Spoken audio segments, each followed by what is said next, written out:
যারা মাছ খাওয়া বন্ধ করতে চায়, যারা গুজরাতের নির্বাচনে আপনারা জানেন এই পাশের তালতলা থানায় আমাকে কেস করতে হয়েছিল পরেশ রাওয়ালের বিরুদ্ধে, বিজেপির এমপি। নির্বাচনী প্রচারে বলছিল যে আপনার বাড়ির পাশে মাছ ভাজা হবে, এই গন্ধ কি আপনি বরদাস্ত করতে চান? আপনার ধর্ম নষ্ট হবে। তার মানে কোনো বাঙালিকে যাতে ঘর ভাড়া না দেওয়া হয় গুজরাতে, বা এমন সরকার তৈরি হবে যেখানে মাছ বা মাছের কাঁটা থাকবে না, মাছের গন্ধ পাওয়া যাবে না। এখন চাপে পড়ে পশ্চিমবঙ্গে হঠাৎ দেখি একটার পর একটা প্রার্থী বাজার থেকে মাছ কিনে ঘুরে বেড়াচ্ছে দু হাতে ঝুলিয়ে। এটি হচ্ছে তামাশা। যারা জুনেদকে, যারা 1 লাখকে খুন করেছে, কখনো গরু পাচারকারী, কখনো গরুর মাংস খায় বলে, তারাই গোয়াতে, মেঘালয়তে বলল উন্নত জাতের, উন্নত প্রজাতির, উন্নত যে বৈশিষ্ট্যের গরুর মাংস খাওয়াবো, এই জন্য বিজেপিকে ভোট দাও। নিজস্ব কোনো নীতি আছে? সবচেয়ে বেশি বিফ এক্সপোর্টার, সবচেয়ে বেশি পরিমাণে ইলেকট্রাল বন্ড কিনে দিয়েছে বিজেপিকে। এই সময় গত 14 বছর সাল থেকে আমাদের দেশে পিঙ্ক রেভলিউশনের নাম করে আসলে মাংস রপ্তানিতে আমরা ক্রমাগত এগিয়ে যাচ্ছি।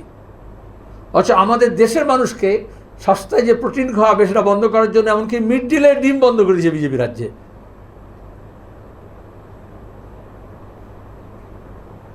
আমরা পয়লা বৈশাখ হাল খাতা করি।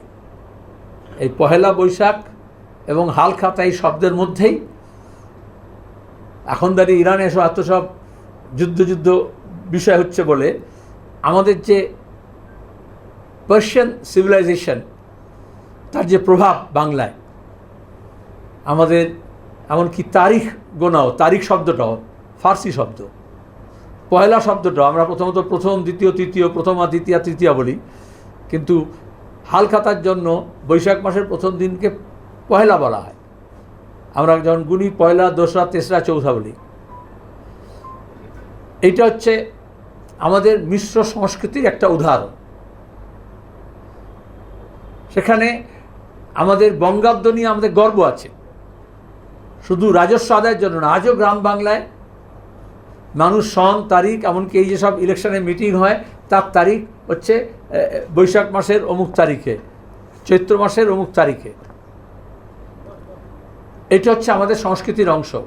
অথচ আরএসএস প্রথম দিন থেকে তার একটা কাল্পনিক বর্ষ, সেটাকে হিন্দু বর্ষ বলে গণনা করে এবং সেটাকেই আমাদের ক্যালেন্ডারে চালু করতে চায়। যেদিন থেকে বিজেপি সরকার আছে তাই চায়, গোটা দেশে তাই বলে সম্বত। আর হঠাৎ এখন এসে পশ্চিমবঙ্গে ভোট আছে বলে একটু বাঙালিয়ানা সাজার চেষ্টা করছে, ধরা পড়ে যাচ্ছে।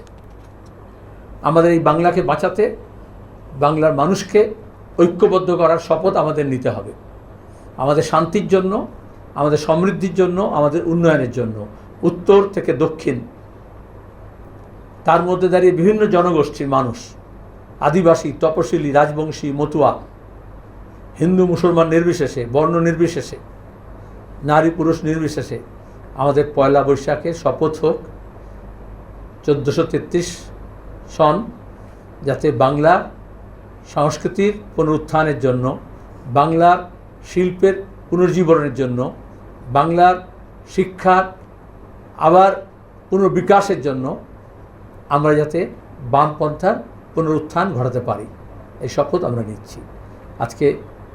ফর আ চেঞ্জ আপনাদের যদি প্রশ্ন আপনারা করেন, বেশিরভাগ সময়টা আপনাদের প্রশ্নের জন্য, যেহেতু নির্বাচনী প্রচার চলছে এবং নানান ধরনের অপপ্রচার, মিথ্যাচার, আজব গুজব, গল্প কাহিনী প্রতিদিন শোনা যাচ্ছে, যেখানে দাঁড়িয়ে বাস্তবতা হচ্ছে এটাই যে উত্তরপ্রদেশের নয়ডায় ন্যূনতম বেতনের জন্য শ্রমিকরা যখন আন্দোলন করছে তখন তাদের উপর নির্মম প্রহার নামিয়ে আনা হয়েছে। পুলিশ পাঠিয়ে বাড়ি বাড়ি শুধু নেতাকর্মী নয়, সাধারণ শ্রমিকদেরও ধরপাকড় করা হচ্ছে। আর নয়ডায় যখন এরকম যোগী এখানে এসে বক্তৃতা করছেন, আর এখানে কেউ কেউ মনে করে যেরকম এনকাউন্টার রাজ করতে হবে পশ্চিমবঙ্গে, এখন মিরাটে 50-55 বছরের পুরনো দোকানগুলোকে বুলডোজার দিয়ে ভাঙা হচ্ছে।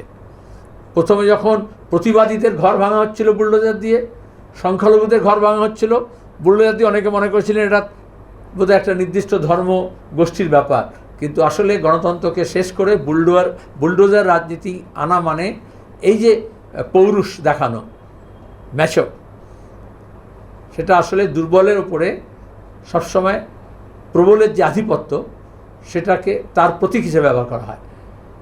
আজকে দাঁড়িয়ে ওখানে বড় বড় মল হবে বলে ছোট ছোট দোকানগুলোকে ভেঙে চুরমার করা হচ্ছে।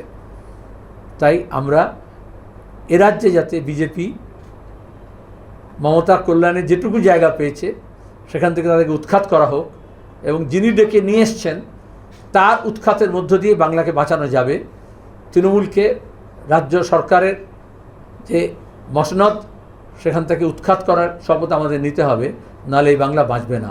আর যদি বাংলা না বাঁচে তাহলে দেশও বাঁচবে না। গোটা দেশে স্বাধীনতার আগে, স্বাধীনতার পরে আমরা জানি আমাদের শিল্প, সাহিত্য, সংস্কৃতি, চারুকলা, আমাদের রাজনীতি, আমাদের দর্শন চর্চা, আমাদের শিক্ষা, আমাদের সভ্যতা, আন্দোলন সংগ্রাম এ দেশকে পথ দেখিয়েছে। আজকে দেশ যখন পথভ্রষ্ট হচ্ছে, যখন বিশ্বের বাজারে দরবারে যখন আমাদের মানহানি হচ্ছে, তখন এই বাংলাকে বাঁচিয়ে আমাদের দেশ বাঁচানোর শপথ নিতে হবে, এবং দেশকে তখনই বাংলা পথ দেখাতে পারবে যদি আমরা তার হৃত গৌরবকে ফিরিয়ে আনতে পারি। ধন্যবাদ।